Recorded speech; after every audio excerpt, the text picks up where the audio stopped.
Hello बच्चों, मैं DK sir आपका स्वागत करता हूं यूट्यूब के चैनल हिग्स क्लासेस में। तो इस वीडियो में जो है हम लोग कवर करने वाले हैं एटॉमिक स्ट्रक्चर, जो केमिस्ट्री का एक चैप्टर है।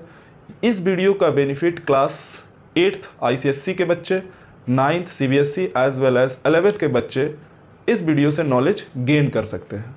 तो कॉपी पेन निकाल लीजिए और जहाँ इंपॉर्टेंट लगे वो पॉइंट को नोट करते हुए चले। तो हम इस वीडियो में शुरू करेंगे बिगिनिंग से, मतलब कि मैटर किस मटेरियल से बना होता है और इसको सबसे पहले किसने बताया था। तो जनरल इंट्रोडक्शन की बात करेंगे इस वीडियो में, और साथ साथ जो है आने वाले आगे के लेक्चर में जो है पूरा जो है हम लोग इससे रिलेटेड वीडियो कवर करने वाले हैं। तो इस वीडियो में जो है general introduction as well as discovery of electron को देख पाएंगे। तो आइए शुरू करते हैं।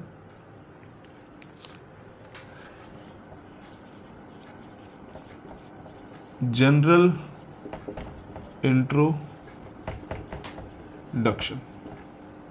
जनरल इंट्रोडक्शन की बात करें तो सबसे पहले वो टाइम था ड्यूरिंग 600 BC, और इसमें जो है Indian natural scientist as well philosopher जो थे आचार्य कन्नाद, नाम आप सुने होंगे। इनको जो है आचार्य कश्यप के भी नाम से जाना जाता था। इन्होंने जो है बताया, महर्षि कन्नाद ने बताया कि मैटर जो है, मैटर बना होता है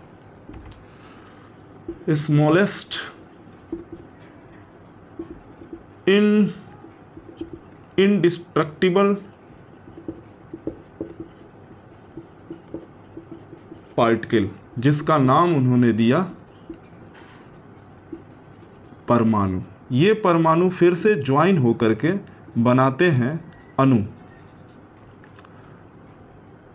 तो परमाणु, इसी को इन्होंने कण भी कहा था, कण भी कहा था। यहाँ नाम देखिए, कण, कन्नाद में से कण, ये कण मतलब कण, जो हम लोग बोलते हैं कण, वही वाला ये कण है। तो इनकी जो थ्योरी थी या इनके जो सोचने का तरीका था वो डिपेंड था फिलोसफिकल आइडियाज़ पे। ये जो है बेस्ड ऑन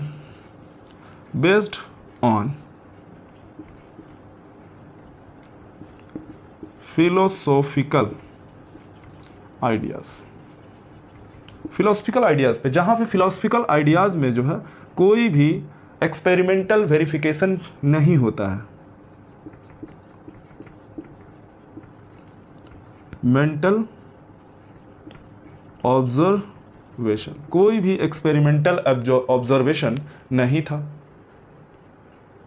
लेकिन इन्होंने नींव रख दी थी कि मैटर जो है, एक चीज़ तो बता दिया था कि मैटर वो स्मॉलेस्ट इंडिस्ट्रक्टिबल पार्टिकल से बने होते हैं, और जिसको नाम इन्होंने दिया था परमाणु। इसी बेस पे आगे के हमारे साइंटिस्टों ने जो है काम करना शुरू किया और बताया। तो आइए देखते हैं, नोट कर लीजिए जो नोट करने वाला है। तो मिटा दें।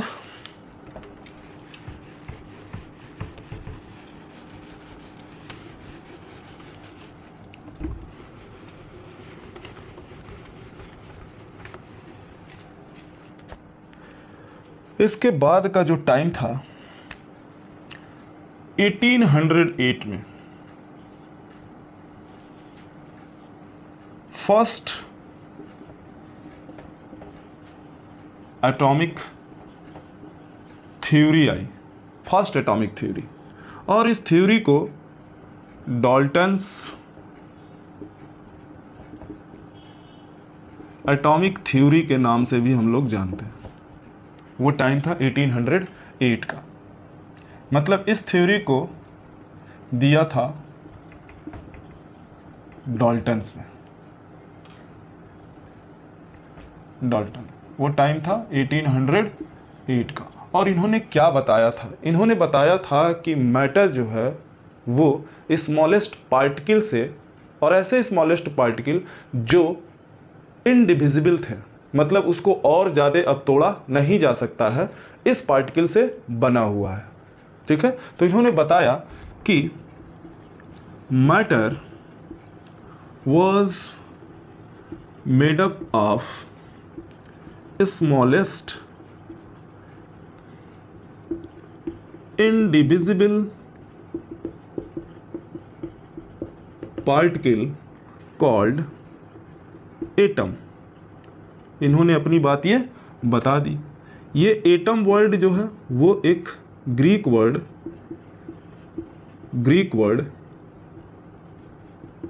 एटमोस से आया हुआ है, और एटमोस का मतलब होता है अनकटेबल, जिसका मतलब होता है अनकटेबल। ये एक ग्रीक वर्ड है एटमोस, और यही से आया हुआ है। ये एटम टर्म जो है वो क्वाइंड बाई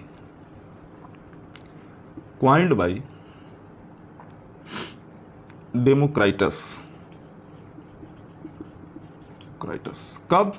450 BC। ये एटम वर्ड जो है वो डेमोक्राइटस ने दिया था, और कहाँ से दिया था? ग्रीक वर्ड एटमोस से, जिसका मतलब होता है अनकटेबल, मतलब एटम को और ज़्यादा जो है डिवाइड नहीं किया जा सकता है। यहाँ तक की थ्योरी में ये बताती है। मतलब इनकी थ्योरी जो थी, डाल्टन की थ्योरी जो थी, वो एक लैंडमार्क थी, landmark in the history of chemistry के फील्ड में या केमिस्ट्री के हिस्ट्री में इनकी डिस्कवरी जो थी या इनकी बातें जो थी, इनकी थ्योरी जो थी, वो एक लैंडमार्क का काम किया। इन्होंने ये बात बता दी कि मैटर जो है वो स्मॉलेस्ट इनडिविजिबल पार्टिकल से बना हुआ है, और इसको जो है और ज़्यादा डिवाइड नहीं किया जा सकता है, मतलब एटम से छोटा कोई पार्टिकल नहीं होता है। इनकी थ्योरी में ये बात पता चली। अब इसके बाद जो है साइंटिस्टों ने और खोजना शुरू किया कि एटम के अंदर कोई चीज़ होती भी है या नहीं, या एटम किन किन मटेरियल से या किन किन पार्टिकल से बना हुआ है। खोज अभी चल रही है, तो आइए देखते हैं। और इनकी थ्योरी जो है, डाल्टन महोदय की थ्योरी जो है, वो बहुत लंबे समय तक, ठीक है, concept continued for long year, लंबे समय तक इनके कॉन्सेप्ट को माना जाता रहा, लेकिन बाद में इनके कॉन्सेप्ट को या इनकी थ्योरी जो है गलत प्रूफ हुई।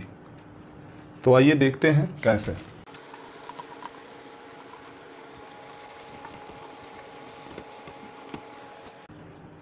अब टाइम था 19, half of 19th and beginning of 20th century, ये टाइम था। और इस टाइम में जो साइंटिस्ट थे, जैसे J Thomson, Goldstein,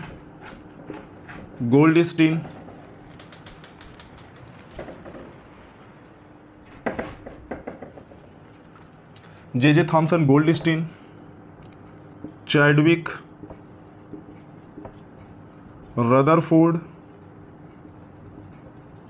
Rutherford and other,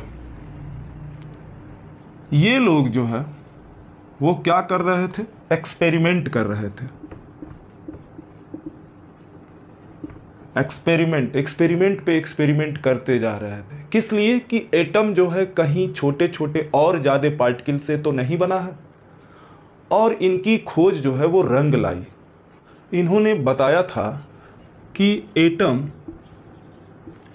was not extremely smallest indivisible particle but had a complex structure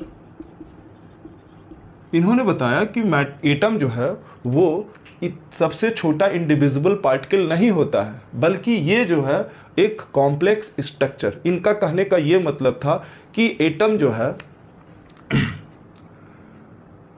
it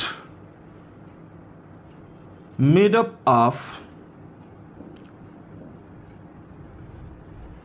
smallest सब एटॉमिक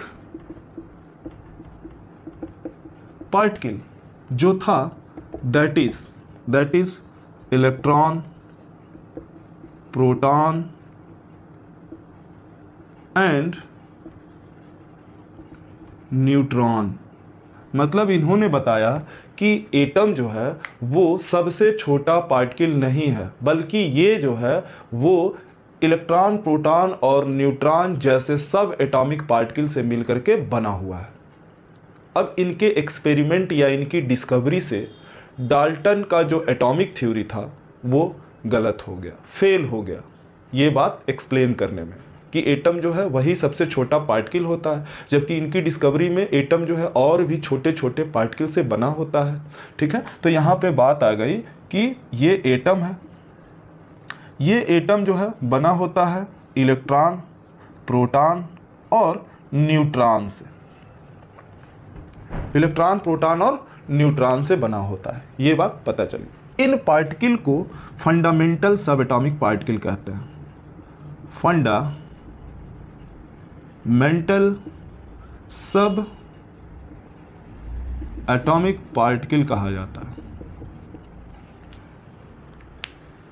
तो अब साइंटिस्टों के दिमाग में ये बात रन करने लगी, या उन क्वेश्चनों का आंसर जो है जानने की कोशिश करने लगे जो उनके माइंड में या उनके दिमाग में हमेशा से चल रहा था। वो क्वेश्चन कौन कौन से थे? तो आओ चलते हैं वो क्वेश्चन को देखते हैं कि उनके माइंड में ऐसे कौन से क्वेश्चन थे जो इनकी डिस्कवरी, मतलब इलेक्ट्रॉन, प्रोटॉन या सब एटॉमिक पार्टिकल की डिस्कवरी हो जाने से उन क्वेश्चनों के आंसर मिल सकते थे। तो अब सारे साइंटिस्टों का जो रुझान था वो जो है उन क्वेश्चनों के आंसर को जानने के लिए जो है अब एक से एक एक्सपेरिमेंट आगे करने लगे। तो वो क्वेश्चन था,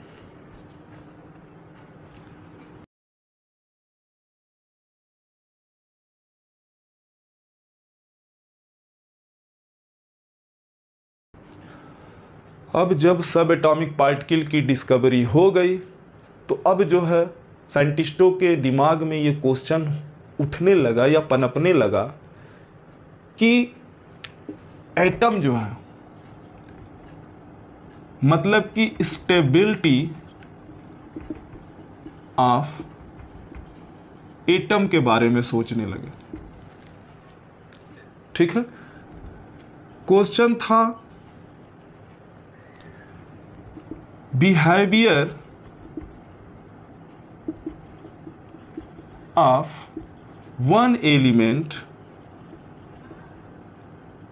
is different from other elements in term of physical and chemical property। मतलब why behavior of one element is different from other element in term of physical and chemical property। ये question था। Stability of atom तब stable क्यों होते हैं? अब ये सब क्वेश्चन दिमाग में उठ रहा था साइंटिस्टों के। और क्वेश्चन थे कि एटम जो है आपस में ज्वाइन होकर के मॉलिक्यूल क्यों बनाते हैं, मतलब कि why atoms combine to form molecule. Atom जो है वो आपस में जुड़ करके, ज्वाइन होकर के मॉलिक्यूल क्यों बनाते थे, ये क्वेश्चन भी उनके माइंड में आने लगी थी। अब एक और खास क्वेश्चन कि what is the origin, very interesting question, what is the origin and nature of electromagnetic radiation absorbed and emitted by atom. मतलब कि एटम से जो इलेक्ट्रोमैग्नेटिक रेडिएशन निकलते हैं या एब्जॉर्ब कर लिए जाते हैं, उसके ओरिजिन और नेचर के बारे में भी साइंटिस्टों के दिमाग में क्वेश्चन उठने लगे कि ये सब फिनोमिना कैसे होते हैं। तो इन्हीं सब की डिस्कवरी जो है वो आगे चल के बहुत बड़े काम की चीज़ को खोज पाए। तो अब यहाँ से जो है हम लोग स्टडी करने वाले हैं डिस्कवरी ऑफ इलेक्ट्रॉन की। तो सबसे पहला जो सब एटॉमिक पार्टिकल डिस्कवर्ड किया गया था, हम उसकी बात करेंगे, हम लोग उसके बारे में स्टडी करेंगे।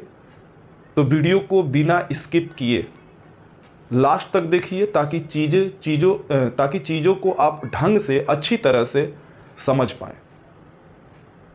तो आइए स्टडी करते हैं डिस्कवरी ऑफ इलेक्ट्रॉन की, जो इस चैप्टर का मेन पार्ट है।